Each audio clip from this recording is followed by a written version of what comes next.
verjuice was a simple thing. It was the juice of unripe fruit. Most of the time, this meant unripe grapes. The name itself comes from Old French. Verjuice means green juice, and that's exactly what it was. A tart, acidic liquid pressed from hard, green, sour grapes long before they were ready to become wine. It was the taste of early autumn, a flavor born of impatience and necessity, making it wasn't complicated. In late summer or early fall, workers would go through the vineyards. They would thin the grapevines. This was a normal part of vineyard management. Taking off some of the young green grape bunches helped the remaining grapes get more sun and nutrients. It meant the final wine harvest would be better, but instead of just tossing those thinned out grapes on the ground, medieval people saw an opportunity. They saw a resource. These hard little grapes were gathered up. They were incredibly sour. Eating one would make your mouth pucker, but that sourness was valuable. The grapes were brought inside and crushed. A large estate might have a dedicated press, similar to a wine or olive press. A smaller household or a peasant family might just crush them with their feet in a large tub, or by hand with a wooden mallet. The goal was to break the skins and release the juice. It didn't matter if it was messy. Once crushed, the pulpy mess of skins, seeds, and juice was left to sit for a short time. Then it was strained. People used whatever they had: a cloth sack, a basket lined with clean straw, or a fine sieve. They would press and squeeze to get every last drop of the greenish-yellow liquid out. This liquid was the verjuice, but it wasn't ready yet. The raw juice was full of sediment. It needed to be clarified. It was often bottled and left in a cool, dark place. The sediment would slowly settle to the bottom. Sometimes a little salt was added. The salt acted as a preservative. It helped the verjuice last longer, maybe through the winter if they were lucky. It also helped the solids separate from the liquid. After a while, the clear juice could be carefully poured off the top, leaving the sludge behind. This finished verjuice was a cornerstone of medieval life. It's hard for us to imagine a world without easy access to acidity. Today, if we want to add a sour tang to a dish, we have so many options. We can squeeze a lemon. We can pour some vinegar. We can open a can of tomatoes. In medieval Europe, those options were limited. The lemons were a luxury good. They grew in warmer climates in the Mediterranean and parts of the Middle East. For someone living in England, France, or Germany, a lemon was an exotic imported fruit. It was expensive. It was something for the very wealthy, for a king's banquet, not for everyday cooking in a normal home. You couldn't just pop down to the market and buy a bag of lemons. Vinegar was more common, of course. It could be made from wine, cider, or ale that had gone sour, but the quality of homemade vinegar could be inconsistent. It might be too harsh, too weak, or have strange off flavors. Good, reliable vinegar was something you might have to buy, and it still cost money. Verjuice filled the gap. It was the local, seasonal, and often free source of acidity. If you had a grapevine in your garden, you could make verjuice. If you lived near a vineyard, you could gather the thin grapes. It was a product of the land you lived on. This made it democratic. It was used in the kitchens of castles and in the pots of cottages. And it was a flavor that everyone, from a lord to a farmer, would have known intimately. And it wasn't just made from grapes. The principle of green juice could be applied to other things. If you didn't have grapes, you could use sour apples, the small hard crab apples that grew wild. You could use unripe plums or gooseberries. Even the leaves of sorrel, a common garden herb, could be crushed to produce a tart green liquid that served the same purpose. The idea was to find that sharp, acidic flavor from whatever the local environment provided. But the classic verjuice, the one most prized and written about, came from unripe grapes. It had a flavor that was unique. It was sour, yes, but it was a gentler, more complex sourness than vinegar. It had a fruity, wine-like quality that lemon juice lacked. It was its own thing, a fundamental ingredient that shaped the way an entire era of people cooked and ate. To understand medieval cooking, you have to understand verjuice. It was not just an occasional ingredient. It was a foundation. It was as common in a medieval kitchen as olive oil or soy sauce might be in a modern one. Its purpose was to bring balance. Medieval food was not the bland, brown mush that people sometimes imagine. It was a complex interplay of flavors. Cooks played with sweet, savory, spicy, and sour. And verjuice was their primary tool for sour. Its most important role was in sauces. Medieval sauces were not like the thick, creamy sauces we often think of today.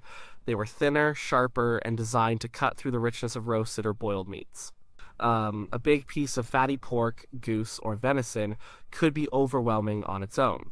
A verjuice-based sauce would slice right through that fattiness, cleansing the palate and making each bite taste fresh. One of the most common types was a green sauce.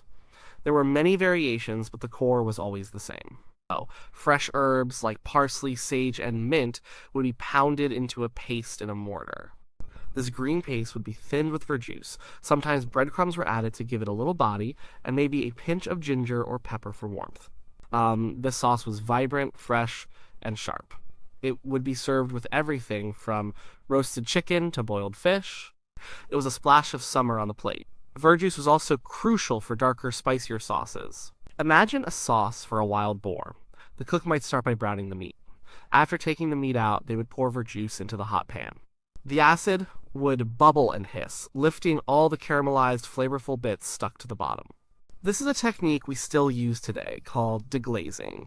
To this verjuice base, they might add red wine, some dried fruit like prunes or raisins for sweetness, and expensive spices like cloves, cinnamon, and nutmeg. The final sauce would be a perfect medieval balance: the richness of the meat, the sourness of the verjuice, the sweetness of the fruit, and the warm complexity of the spices. Without the verjuice, the sauce would be heavy and cloying. With it, the flavors popped. It wasn't just for meat. Fish was a huge part of the medieval diet, especially on the many days when the church forbade eating meat. Poached fish, like pike or bream, could be quite delicate. A harsh vinegar would overpower it. A squeeze of a non-existent lemon was not an option. Verjuice was perfect. It provided a gentle acidity that brightened the flavor of the fish without destroying its texture. A simple dressing of verjuice, melted butter, and chopped parsley was a common and elegant way to serve fish. It was used with vegetables too. Cooked greens like cabbage or chard could be dressed with a splash of verjuice to add some zing. It could be used to pickle vegetables for the winter, helping to preserve them while adding flavor. In a dish of stewed lentils or beans, a little verjuice at the end of cooking would lift the earthy flavors and make the whole dish more exciting. The texture of food was also important. Verjuice played a role here. When making a marinade for a tough cut of meat, the acidity of the verjuice would help to break down the muscle fibers, tenderizing it before it was ever cooked. A long soak in verjuice, wine, and herbs would not only add flavor, but also ensure a more pleasant texture in the final dish. Let's look at a specific recipe to see how it worked in practice. A common dish in wealthy households was called civvy of hare. A recipe for this might instruct the cook to first roast the hare. Then they would take the blood of the hare and mix it with breadcrumbs, onions, and a good amount of verjuice and vinegar. This mixture would be simmered into a thick, dark, and powerful sauce. The verjuice was essential. Its sourness balanced the intense irony flavor of the blood and the richness of the hare itself. The result was a dish that was deeply savory, pungent, and complex, a true representation of high-status medieval cuisine. Even in simpler food, verjuice was there. A peasant's pottage, the thick stew of grains and vegetables that was a daily meal for many, could be improved with a dash of it. After hours of simmering, the flavors in the pot could become muddy and dull. A small amount of verjuice stirred in just before serving would wake everything up. It was a cheap and easy way to make monotonous food more palatable. So when you picture a medieval feast, don't just see huge joints of meat and plain bread. See the small bowls of sauce on the side. See the glisten of a verjuice dressing on a piece of fish. Taste the tang that cuts through the fat of a piece of roast pork. That tang, that bright acidic note that made everything else taste better, was the taste of verjuice. It was the flavor that connected the entire food culture of the Middle Ages, from the peasant's pot to the king's table. It was the secret ingredient that made everything work. The use of verjuice did not stop at the kitchen door. This versatile liquid soaked its way into many other aspects of medieval life. Its properties, its acidity, its astringency, its perceived nature made it a valuable tool in medicine, in household chores, and even in industry. It was a multi-purpose product drawn from the landscape. Its most significant role outside of cooking was in medicine. To understand this, you have to understand the medical theory of the time. Medieval medicine was based on the ancient Greek idea of the four humors. The human body was believed to contain four essential fluids: blood, phlegm, yellow bile, and black bile. Each humor had a corresponding quality. Blood was hot and moist. Phlegm was cold and moist. Yellow bile was hot and dry. Black bile was cold and dry. A healthy person had these four humors in perfect balance. The sickness was caused by an imbalance, an excess, or deficiency of one of them. Every food, drink, and herb was also classified according to these qualities. The goal of the medieval physician was to restore balance by prescribing a diet or remedy with the opposite qualities of the ailment. Verjuice was universally classified as cold and dry. This made it the perfect antidote for conditions believed to be caused by an excess of heat and moisture. For example, a fever was seen as a condition of excess heat. A physician might prescribe a drink made with verjuice, water, and perhaps some cooling herbs like mint to help cool the patient's overheated system. If someone was suffering from a hot stomach, what we might call indigestion or heartburn, a small amount of verjuice was thought to help calm it down. It was seen as a digestive aid, something to settle the stomach after a particularly rich or fatty meal, which made its use in sauces both culinary and medicinal. Its astringent qualities were also put to use. An astringent substance is one that causes tissues to contract or shrink. This is why a sip of very sour juice makes your mouth pucker. This property made verjuice a useful ingredient in gargles and mouthwashes. A sore throat, believed to be a hot and moist inflammation, could be treated by gargling with a mixture of verjuice and water. It was thought to reduce the swelling and cleanse the area. It was also used topically on the skin. It could be used as a wash to treat minor skin irritations, rashes, or insect bites. Its cleansing, drying nature was thought to be beneficial. It was even used cosmetically. Some medieval texts suggest using verjuice to lighten freckles or to give the skin a paler appearance, which was fashionable at the time. Beyond medicine, verjuice was a practical household chemical. Its acidity made it an effective cleaning agent. Just as we use vinegar or lemon juice to clean today, a medieval housewife could use verjuice. It was excellent for cutting through grease on pots and pans. After a meal, a greasy wooden trencher or pewter plate could be scoured with a cloth dipped in verjuice to get it clean. This cleaning power extended to metals. Verjuice could be used to polish brass, copper, or pewter. Mild acid would react with the tarnished surface, removing the layer of oxidation and restoring the metal's shine. It could also be used to remove rust spots from iron tools or even from a knight's armor. It was a homemade, readily available rust remover. Another surprising use was in the textile industry. When dyeing cloth, it's often necessary to use a substance called a mordant. A mordant is a chemical that helps the dye fix onto the fibers of the fabric. Without a mordant, many natural dyes would simply wash out. The acidity of verjuice allowed it to act as a weak mordant for certain types of dyes and fabrics. A dyer might soak a piece of wool in a verjuice solution before putting it into a dye bath. This would help the color become more vibrant and permanent. So, a single product from unripe grapes could be used to flavor a king's meal, treat a child's fever, clean the family's dishes, and help set the color in a bolt of cloth. This incredible versatility shows how resourceful medieval people were. They understood the properties of the natural world around them and found ways to use them to their fullest extent. Verjuice wasn't just a souring agent, it was a medicine, a cleanser, and an industrial chemical all in one. It was a simple, elegant solution to a wide range of everyday problems, proving that sometimes the most valuable resources are the ones that are simplest and closest to home. For centuries, verjuice was an indispensable part of European life. It defined the taste of an era. And then, it started to disappear. By the 18th and 19th centuries, it was becoming a rarity, a curious relic of the past. Its decline was not caused by a single event, but by a slow, gradual shift in trade, agriculture, and most importantly, taste. One of the biggest factors was the increased availability of its main competitor, the lemon. During the height of the Middle Ages, lemons were exotic luxuries, but as the Renaissance dawned, trade routes expanded and became more secure. The European powers, particularly Venice and Genoa, built vast trade networks that reached deep into the Mediterranean and the Middle East. Citrus groves in Spain and Italy flourished. Slowly but surely, lemons started to become more common and less expensive. People developed a taste for them. The flavor of a lemon is different from verjuice.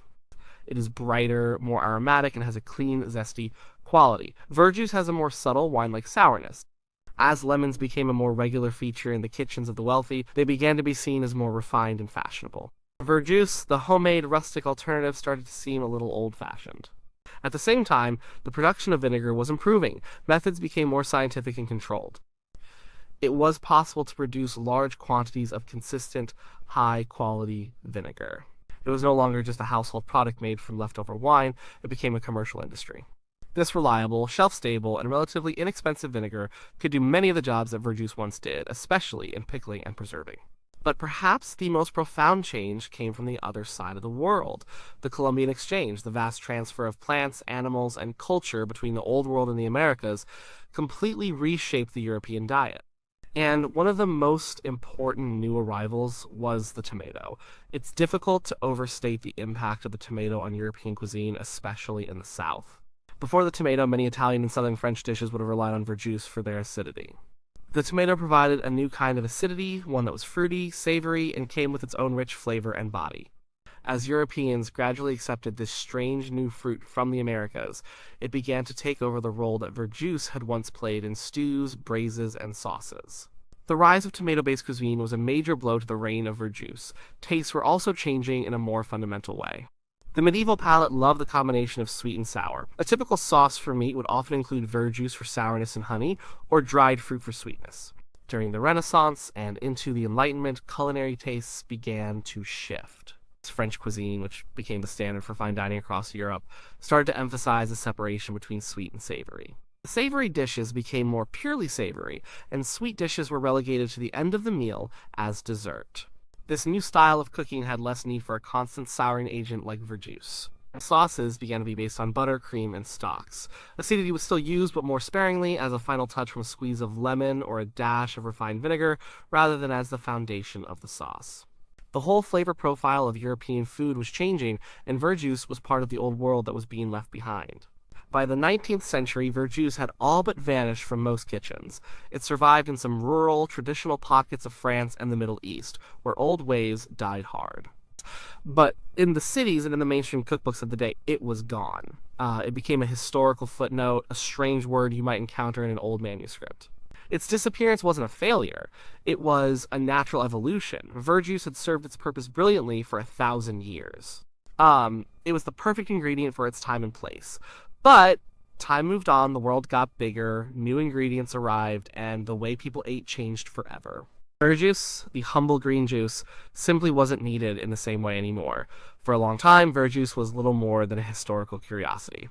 It was a word found in old recipes, something food historians talked about, but very few people had ever actually tasted. But in recent decades, something interesting has happened. This ancient ingredient has started to make a quiet comeback. It is being rediscovered by chefs, winemakers, and curious home cooks who are looking for new, or in this case very old, flavors. The revival began in the kitchens of high-end restaurants. Chefs are always searching for an edge, for a unique ingredient that can set their dishes apart. They began to read old cookbooks and culinary histories, and they stumbled upon verjuice. Intrigued, some started to make their own or sought out the few producers who were still making it in places like France or Iran. What they found was a flavor that filled a specific gap in the modern pantry. The appeal of modern verjuice lies in its subtlety. Its acidity is much gentler than that of vinegar or lemon juice. Vinegar can be harsh and overpowering. Strong fermented flavor can dominate a dish. Lemon juice is bright and aggressive, and its distinct citrus aroma is not always welcome. The verjuice is different. It provides a clean, mild sourness without screaming for attention. It has a delicate, fruity character, reminiscent of white wine, that enhances other flavors instead of masking them. This gentle nature makes it incredibly versatile.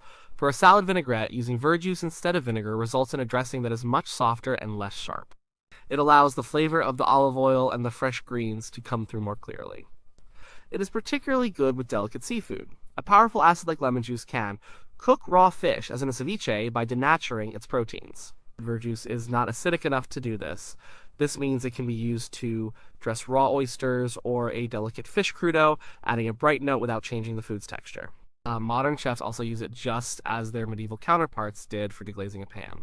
After searing a piece of chicken, fish, or a scallop, a splash of verjuice in the hot pan lifts the browned bits and creates a simple, elegant pan sauce in seconds. It provides the acid and a touch of fruity complexity all in one step. Another modern application is in drinks.